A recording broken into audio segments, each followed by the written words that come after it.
Israel और भारत इतना बड़ा खेल करेंगे, ये अब जाकर सिद्ध होता हुआ दिख रहा है। चाइना को लेकर और चाइना की इस मिसाइल PL-15 को लेकर अब एक विशेषज्ञ ने एक बहुत बड़ा खुलासा किया है। इजराइल और भारत का एक खेल जो ऑपरेशन सिंदूर में चाइना के लिए काल बन गया। जानेंगे इन दोनों देशों ने ऐसा क्या किया था। वैसे आपको बता दूं, भारत के दोनों पड़ोसियों के ऊपर इस वक्त गाज ही गिर रहा है। एक के हाथ से तो पूरा खजाना ही निकल गया है और अब भारत ने जो काम किया है, चाइना के एक बहुत बड़े हथियारों के खजाने को बेकार साबित कर दिया है। तो वहीं पाकिस्तान अब चौतरफा गिरने लगा है। जियोपॉलिटिक्स में बहुत कुछ चल रहा है। हमेशा की तरह वर्ल्ड मिरर के इस एपिसोड में जानने को मिलेगा बहुत कुछ। आइए जानते हैं इन खबरों को विस्तार से। वैसे तो दुनिया भर की सेनाएं दूसरे देशों के युद्ध के ऊपर भी नजर रखती है और जब अपना युद्ध या मिशन खत्म हो जाता है ना, तो फिर बैठकर समीक्षा करती है, कहाँ हमसे गलती हो गई, कहाँ हम जीत गए, कहाँ सामने वाला भारी पड़ रहा था,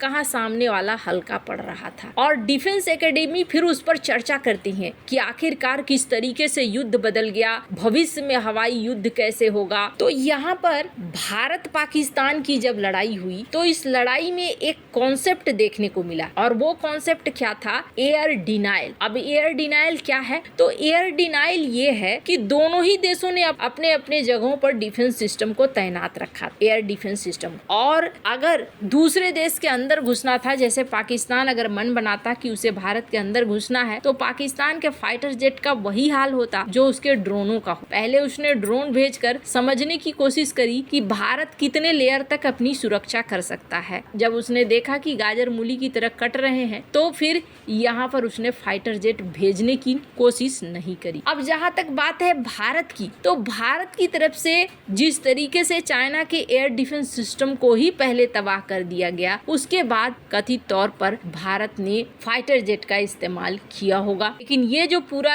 युद्ध था ना, इस युद्ध में कई सारे बदलाव देखने को मिले। सबसे पहले airborne early warning and control एवाक, इसकी भूमिका कम हो गई क्योंकि अब इन्हें युद्ध क्षेत्र में दूर रखा जाने लगा। अब इसका काम क्या था? इसका काम था निगरानी करना, सैटेलाइट से नेविगेशन और टारगेट को निर्धारित करना। लेकिन अब क्या हो रहा है? अब ये ज्यादातर काम कौन कर रहा है? सैटेलाइट्स ही कर दे रहे हैं, सैटेलाइट्स ही कर दे रहे हैं। तो अवाक्स को लेकर ज्यादा इस्तेमाल नहीं हुआ। भारत को युद्ध क्षेत्र में लगातार नजर रखने के लिए पृथ्वी की निचली कक्षा में और ज्यादा सैटेलाइट्स की जरूरत होगी, ये भी समझ में आया। इसके अलावा हवा से मार करने वाली लंबी दूरी की क्रूज मिसाइल ब्रह्मोस, स्कैल्प, ये अच्छी तरीके से काम आए। हारो, स्काई स्ट्राइकर, इन्होंने ड्रोन युद्ध को बदल कर रख दिया। इसका मतलब ये है कि आने वाले भविष्य में अब इसका भंडारण बढ़ाना होगा, देश में इसका प्रोडक्शन करना शुरू करना होगा। छोटे FPV ड्रोन यूक्रेन में दुश्मन के हवाई ठिकानों पर बम बरसाते हैं और बम बरसाकर अच्छा खासा ये तबाही मचा देते हैं। कई रिपोर्ट्स आए जिसमें कहा गया कि पाकिस्तान ने चीनी सैटेलाइट की मदद से किल चेन बनाया था और उसका मकसद किसी भी हाल में भारतीय विमानों को गिराना था, जबकि भारत का मकसद टारगेट को हिट करना। तो यहाँ पर एक चीज देखने को मिला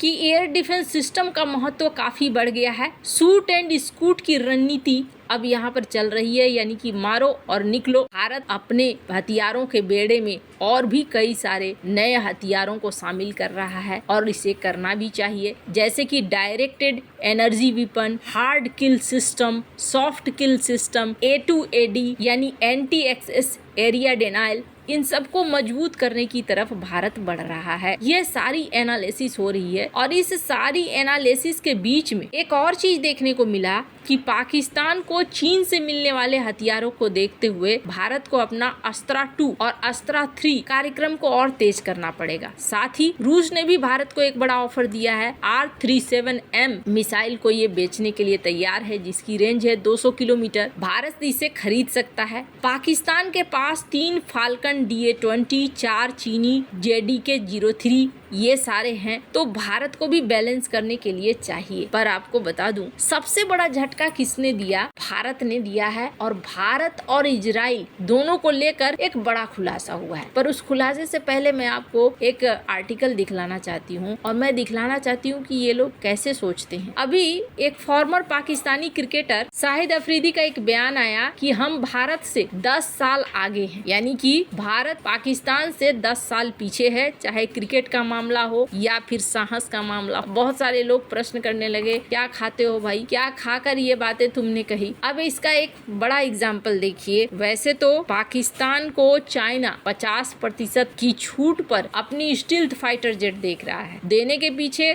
कारण तो जरूर होगा। कारण है कि उसे भारत को टारगेट करना है, इसीलिए वो ऐसा कर रहा है। पर अब इस बीच जो रिपोर्ट सामने आई है PL-15 मिसाइल, हमने देखा कि PL-15 मिसाइल बहुत सारे बेकार भी हो गए और कुछ ऐसा कहा जा रहा है, कम से कम एक तो जरूर ऐसा कहा जा रहा है कि PL-15 मिसाइल पूरे साबुत मिले हैं। साबुत मिलने का मतलब हो गया है ये किसी भी तरीके से तबाह ही नहीं हुए। तो कैसे तबाह नहीं हुए? PL-15 मिसाइल कहा जा रहा है कि जब पाकिस्तान ने मांगा तो चाइना ने अपने गोदाम से निकाल कर दिया, यानी कि वो वर्जन दिया जो ओरिजिनल वर्जन था, जो उन्होंने अपने लिए रखा था, वो उन्होंने पाकिस्तान को दे दिया कि भारत को टारगेट करो। लेकिन भारत ने आखिर ऐसा कौन सा तिकड़म लगा दिया कि PL-15 मिसाइल बेकार भी हुए और बेकार के साथ साथ ये भी देखने को मिला कि PL-15 मिसाइल साबुत भी भारत को मिल गए। चीन की सबसे शक्तिशाली मिसाइल जिसे दिया गया, क्योंकि इसे कहा गया कि ये मिसाइल मैक 5 की रफ्तार से उड़ती है, यानी कि एक हाइपरसोनिक सीरीज के लगभग में आती है और इसकी रेंज 200 से 300 किलोमीटर बताई गई। कई डिफेंस एक्सपर्ट तो ये भी दावा करते हैं कि PLA एयरफोर्स ने अपने स्टॉक से निकाल कर इस मिसाइल को पाकिस्तान को दिया, यानी रेंज 200 किलोमीटर से ज्यादा। तो यहाँ पर भारत ने आखिर ऐसा क्या कर दिया? कैसे भारत ने इसे बर्बाद कर दिया? इसमें 2 मोटर लगे हुए हैं, dual pulse solid rocket motor, जो इसकी खासियत है। कैसे खासियत है? पहला इंजन मिसाइल को टारगेट की तरफ तेजी से ले जाता है और दूसरा इंजन तब एक्टिव होता है जब एकदम लास्ट वाली पोजीशन में पहुंच जाता है और स्पीड को बढ़ा देता है। ऐसे में इसे कंट्रोल करना आखिरकार भारत ने कैसे कंट्रोल किया? तो कहा जा रहा है स्टीफन ब्रायन के द्वारा। डिफेंस एक्सपर्ट हैं स्टीफन ब्रायन, उन्होंने एक आर्टिकल लिखा। उन्होंने कहा कि यहाँ पर भारत और इजराइल ने एक बड़ा खेल किया। दोनों के टेक्नोलॉजी का असर देखने को मिला है। यहाँ पे भारतीय सुखोई 30 MKI में रूस का बनाया हुआ तरंग रडार वार्निंग रिसीवर और इजराइल का जैमर पॉड लगा हुआ है ELM-8222। ये जैमर जिसे एल्टा ने बनाया है, जो इजराइल की एविएशन इंडस्ट्री का हिस्सा है, वो एक्टिव फेज्ड एरे तकनीक का इस्तेमाल करके खतरों का पता लगा सकती है, उन्हें जाम कर सकती है। और कहा जा